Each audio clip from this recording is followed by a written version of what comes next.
Entre os benefícios de que gozam os partidos políticos está a isenção de diversos impostos, nomeadamente o IMI. Não é um exclusivo dos partidos, o mesmo acontece, por exemplo, com igrejas, fundos imobiliários, sindicatos ou colégios particulares. Mas com a austeridade a apertar, fica a pergunta: é ou não legítimo que mantenham esses benefícios fiscais? O movimento Revolução Branca diz que está em causa o princípio da igualdade e já interpôs uma ação em tribunal para acabar com a isenção desse imposto. Mas há quem defenda que esses são os custos normais da democracia e que o país não pode, por isso, deixar de os pagar.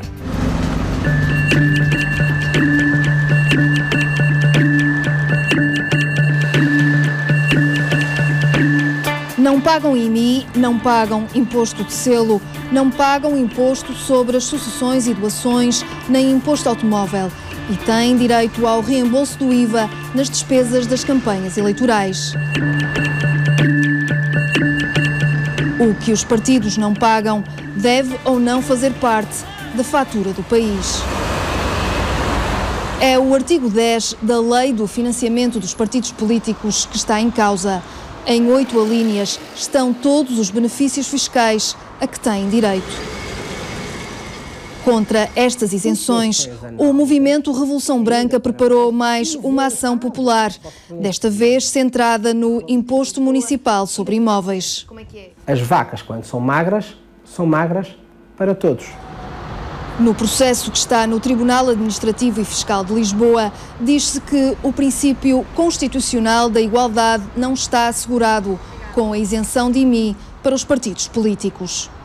Não se compreende porque é que o Estado, que exige tanto aos particulares e às empresas, se esquece de ele próprio exigir algo àquilo ou àquelas pessoas a quem ele dá tudo, que são os partidos políticos. As listas de património que podem ser consultadas no Tribunal Constitucional são de 2008. As mais recentes estão em fase de julgamento de contas, ou seja, estão a ser avaliadas pelos juízes e, por isso, estão inacessíveis.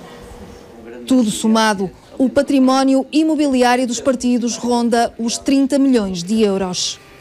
A taxa do IMI varia entre 0,3 a 0,5, mas considerando a taxa mínima do IMI, estes imóveis com este valor pagariam anualmente cerca de 94 mil euros de imposto. As contas só podem pecar por defeito, porque a reavaliação que a Troika exigiu aumentou e muito o valor patrimonial dos imóveis. De todos os partidos, o PCP é o maior proprietário. Ao todo, 285 imóveis espalhados por quase todos os distritos do país. Resultam sobretudo de doações. É na parcela Imobilizações Corpóreas que encontramos o valor estimado do património comunista, cerca de 17 milhões e 500 mil euros. É certo que o valor inclui outras parcelas, como por exemplo a dos automóveis, mas é o próprio Tribunal Constitucional que escreve, na apreciação das contas de 2008, que os 17 milhões e 500 mil euros são substancialmente constituídos por património imobiliário. Os socialistas são donos de 71 imóveis e nas contas que apresentaram especificam o valor de terrenos e edifícios, cerca de 8 milhões de euros. A sede no Largo do Rato é o edifício mais valioso do partido. O PSD até tem mais imóveis do que o PS, mas valem menos, 78 edifícios a rondar os 4 milhões e 900 mil euros.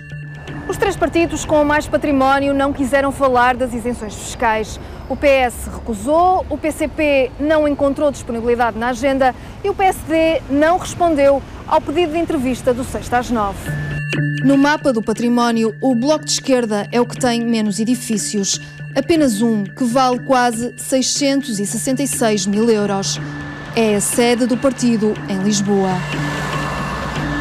Já os centristas contam com mais imóveis, ao todo 13, mas com um valor patrimonial mais reduzido, cerca de 236 mil euros. O partido prefere arrendar a maioria dos edifícios e até na sede é inquilino. Bem longe, em quase tudo, CDS e Bloco de Esquerda aproximam-se para repensar a isenção do IMI. os partidos políticos estão isentos, mas também estão as igrejas, também estão os edifícios do governo, também estão as embaixadas, também estão isentos os fundos imobiliários. E, portanto, há uma série de imóveis, muitos deles hoje abandonados, que não pagam IMI e que servem unicamente para especulação. Desde as associações sindicais às associações patronais, têm também, na minha opinião, que fazer o seu contributo, tal como os partidos. E, portanto, estamos abertos numa forma clara a que haja uma revisão, mas que seja uma revisão que abranja todos. Todos são muitos: sindicatos, igrejas, associações, estabelecimentos de ensino particular. Mas o orçamento para 2014 quer reduzir a isenção dos fundos de investimento para metade. O Ministério das Finanças já enviou para o Tribunal a contestação ao processo do movimento Revolução Branca. O 6/9 sabe que um dos argumentos usados é precisamente o facto de haver outras entidades que também não pagam IMI. O Ministério das Finanças sublinha ainda que só estão isentos os imóveis que se destinam a fins partidários. Ninguém tem dúvidas, o valor que o Estado iria arrecadar é curto.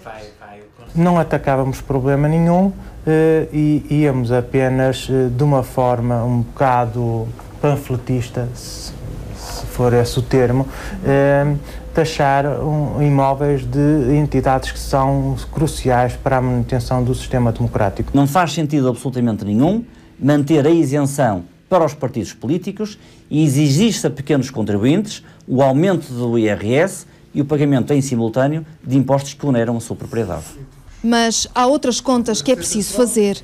A lei que os isenta de impostos é a mesma que lhes impõe limites. E eu pergunto, o partido político é igual a um cidadão comum ou uma associação? Tem os mesmos direitos? Vamos dar então aos partidos políticos os mesmos direitos que damos ao cidadão e que damos à associação.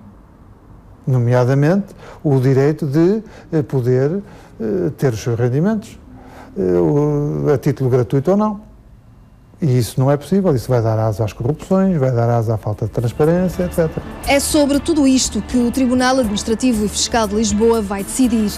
E tudo pode ainda ir parar às mãos dos juízes do Palácio Raton.